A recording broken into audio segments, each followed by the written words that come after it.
Bonjour à tous et bienvenue dans cette édition. Au sommaire de cette mi-journée, dans le cadre du renforcement des liens d'amitié et de coopération entre le Togo et la Sierra Leone et à l'invitation de son Excellence M. Faure Essazouna Gnassingbé, président du Conseil, le président de la République de la Sierra Leone, son Excellence M. Julius Maada Bio, effectue une visite de travail au Togo ce vendredi 8 août 2025. Et puis la 4e édition du festival La Marmite bat son plein du côté de Canal Olympia Godopé à Lomé. Un rendez-vous gastronomique pour mettre en lumière les richesses culinaires du continent et par la même occasion promouvoir les filières locales pour la souveraineté alimentaire du continent. Voilà pour les titres. Voici le 13h de ce vendredi 8 août 2025 et c'est en direct sur la télévision togolaise. Le président sierra-léonais Julius Maada Bio effectue ce vendredi une visite de travail dans la capitale togolaise.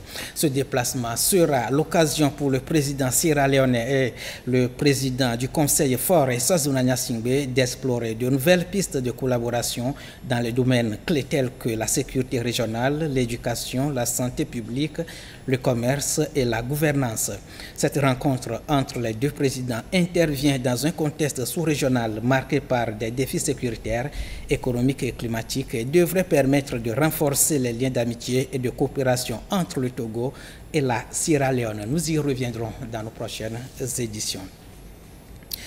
En bref, mercredi dernier, la Chambre administrative de la Cour suprême du Togo a rendu public les résultats définitifs des élections municipales du 17 juillet 2025. Au total, 1527 conseillers municipaux ont été élus pour le compte des 117 communes.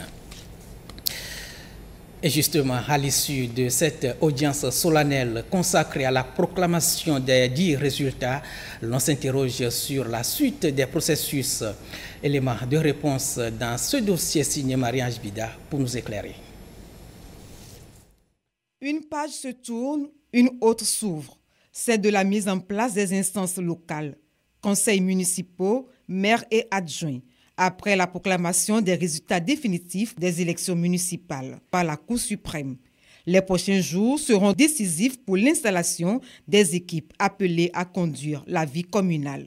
Le processus est encadré par les délais légaux fixés par la loi sur la décentralisation. Dans les 60 jours qui suivent la proclamation des résultats définitifs, le ministre de l'administration territoriale en charge de la décentralisation doit avoir une rencontre avec les conseillers municipaux élus au niveau de chaque région et définir avec eux les orientations du gouvernement en ce qui concerne la politique de décentralisation.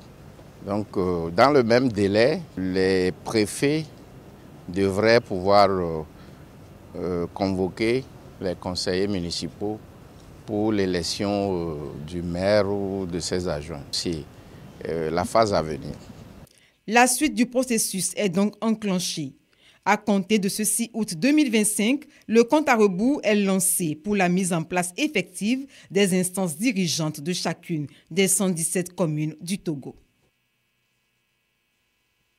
Et à présent, direction Pimini, dans la commune de Kéran 3, où la fièvre typhoïde a fait des victimes. Le ministre de la Santé et de l'Hygiène publique et les cadres de la préfecture de la Kéran se sont rendus au CHU Kara et à l'hôpital de Kanté pour apporter le soutien du président du Conseil Faure Essazouna Gnassingbé aux victimes. Correspondant sur place de Nestor Mouzou. Le 27 juillet dernier, le centre hospitalier universitaire de Kara a enregistré des malades venant de la localité de Pimini, non loin de Nadoba, dans la commune de Kéran 3. Au nombre de 4, ces patients se plaignaient de maux de ventre et de tête. Voyant leur souffrance s'aggraver, les médecins ont décidé d'une intervention chirurgicale. Ce sont ces malades que le ministre de la Santé et de l'Hygiène publique et une délégation des cadres de la Kéran sont venus visiter sur instruction du président du Conseil, Faure Essazouna Gnassingbé. Leurs douleurs ont commencé à la suite de la consommation d'un repas. C'est une soirée, madame est allée chercher les feuilles d'haricots. Elle est venue préparer et on a mangé. Après 3 jours, elle-même a senti les maux de ventre, les maux de tête, le vertige, les vomissements et puis le manque d'appétit. Le lendemain, l'autre, et ainsi de suite. Je ne sais pas ce qu'il faut dire maintenant encore. Sinon, c'était ça. Selon les médecins, les signes manifestés par les malades sont ceux de la fièvre typhoïde. C'est ce qui a nécessité l'intervention chirurgicale. Le ministre de la Santé et de l'Hygiène publique et les cadres de la préfecture de l'Aquiron sont arrivés au CHU de Kara pour apporter le réconfort du président du conseil aux malades. Ce déplacement se situe dans la logique d'apporter le soutien du président du conseil aux patients, mais également apporter sa compassion à la famille éplorée parce que nous déplorons une victime suite à cette situation que nous traversons. C'est des cas compliqués et qui ont bénéficié d'une intervention chirurgicale. La prise en charge se fasse de façon gratuite. Ce sont les instructions données par le président du conseil au niveau du district, c'est-à-dire au niveau de l'hôpital de Kanté. Également, nous avons 7 patients hospitalisés. Mais ce sont des cas symptomatiques, mais qui ne présentent pas de complications. La prise en charge se fait également de façon gratuite. Faisant d'une pierre deux coups, la délégation s'est rendue à Pimini, d'où sont issues les victimes. Il s'est agi pour les cadres de l'Aquiron et le ministre de la Santé et de l'Hygiène publique de rassurer la communauté des dispositions prises pour circonscrire le mal et la collecte des éléments pour poursuivre les analyses de laboratoire afin de tirer les leçons qui s'imposent. Ils ont saisi l'opportunité pour prodiguer des conseils à la communauté sur les mesures d'hygiène à respecter, notamment le lavage des mains, la protection de l'eau de boisson, la façon de préparer les repas et le contact avec les animaux. Ils ont demandé aux populations de se rendre immédiatement à l'unité de soins périphériques du milieu dès l'apparition d'un signe suspect pour éviter une prise en charge tardive. La délégation est aussi allée au domicile des malades pour réconforter le reste de la famille. Santé toujours après la naissance, parfois contre toute attente, le nourrisson rejette le sein maternel. Un geste inquiétant qui déstabilise bien de jeunes mamans. Marquons un arrêt cette mi-journée sur la grève de la tête du bébé, un phénomène encore méconnu mais bel et bien réel. C'est un dossier signé Marie-Reine Abeta sous le commentaire de Gisèle Kozona.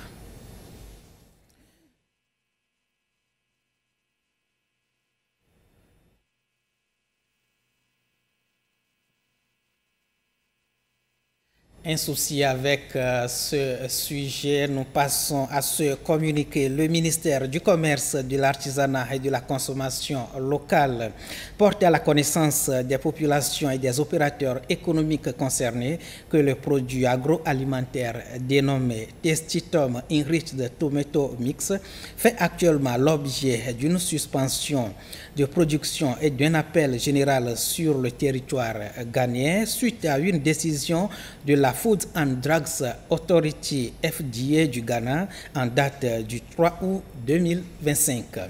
Cette mesure, qui fait suite à la mise en évidence de défauts critiques et affectant les qualités sanitaires et sécuritaires du dit produit, constitue un risque sérieux pour la santé publique et compromet le bien-être des consommateurs. Au regard de ces éléments et considérant une possible présence du dit produit dans notre pays, le ministère prend les dispositions suivantes. La suspension immédiate de la commercialisation et de la distribution et de l'exposition sur toute l'étendue du territoire national de la tomate dénommée Testitum Enriched Tomato Mix, quel qu'en soit le conditionnement, sachet ou conserve. L'obligation pour tous les importateurs, distributeurs, détaillants et autres opérateurs économiques concernés de procéder au retrait sans délai des dits produits, des circuits de distribution et des points de vente en vue de leur mise en quarantaine.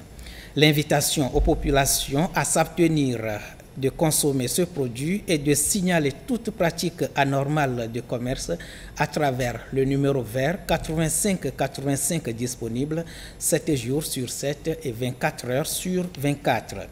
Par ailleurs, des missions de surveillance du marché sont renforcées par les services compétents afin de veiller à l'application rigoureuse de la présente mesure. Le ministère invite tous les acteurs concernés à prendre toutes les dispositions nécessaires pour s'y conformer. Tout contrevenant plutôt à la présente mesure s'expose aux sanctions prévues par la réglementation en vigueur, faite à Lomé le 6 août 2025. Et justement, comment se portent aujourd'hui nos marchés, étalages et cuisines face aux produits agroalimentaires Testitum? Constat et point sur les dispositions prises par le gouvernement pour préserver la santé des populations. Et c'est dans ce dossier signé Carole Diomeda et Ekwesala. Suivez plutôt. Dans tous les marchés que nous avons sillonnés, il ne reste plus une seule boîte, ni une seule poche de tomates Testitum. Mais pour le ministère en charge du commerce, le rappel est impératif afin de protéger la santé de la population. La distribution et la commercialisation de ce produit restent interdites sur l'ensemble du territoire national, et ce, jusqu'à nouvel ordre.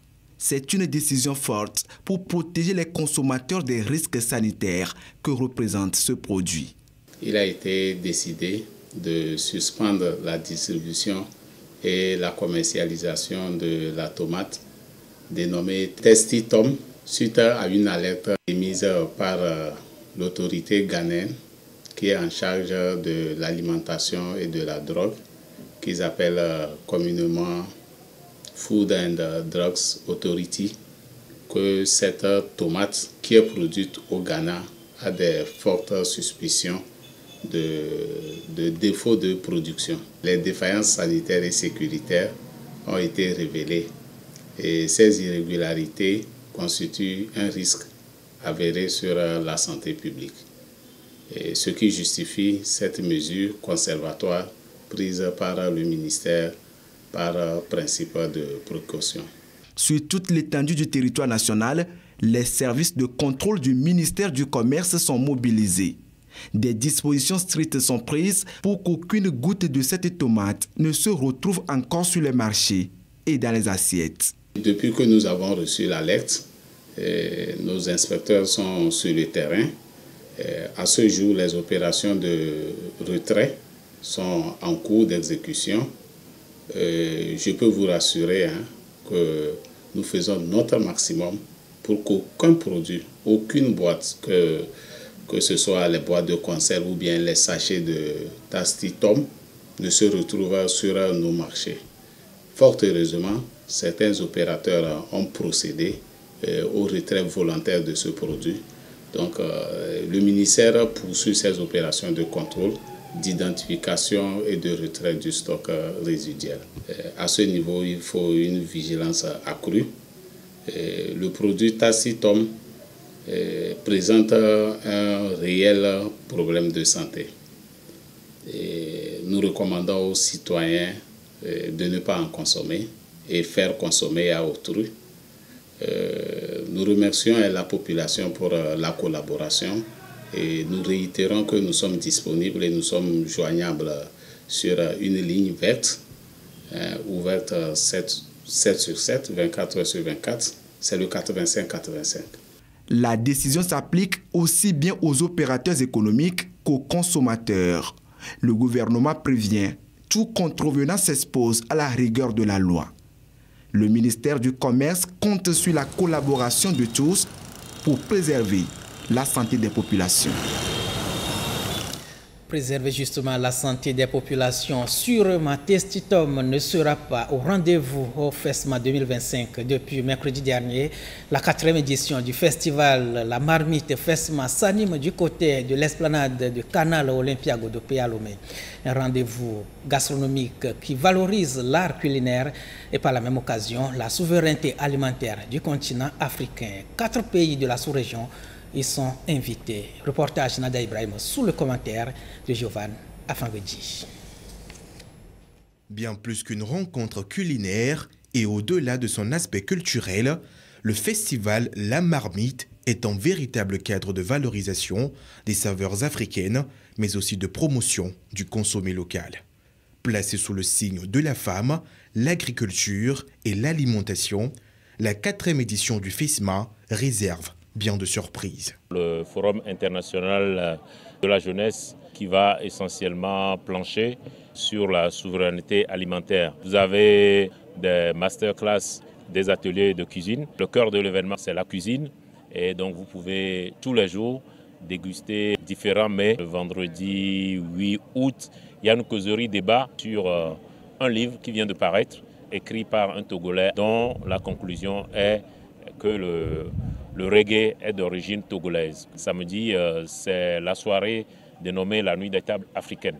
Et puis dimanche, ce sera la cérémonie de clôture avec un grand concert. Le FESMA, c'est aussi la présentation des repas emblématiques de toutes les régions du pays et d'ailleurs dans un environnement sain tant pour les festivaliers que les visiteurs. FESMA, c'est un carrefour du donner et du recevoir. Les régions sont représentées. La savane a présenté des pintades grillées à l'huile rouge. Dans la région de la Kara, vous allez voir aussi Adjadela. Dans la région centrale, vous allez voir du wangage qui est fait à base du lait de vache. Dans la région des plateaux, vous allez voir les bananes plantains faites à 1000 façons. Et dans la région maritime, vous allez voir qu'il y a des fruits de mer qui ont été préparés dans les tiges de bambou. FESMA, c'est pour promouvoir la restauration, la cuisine saine.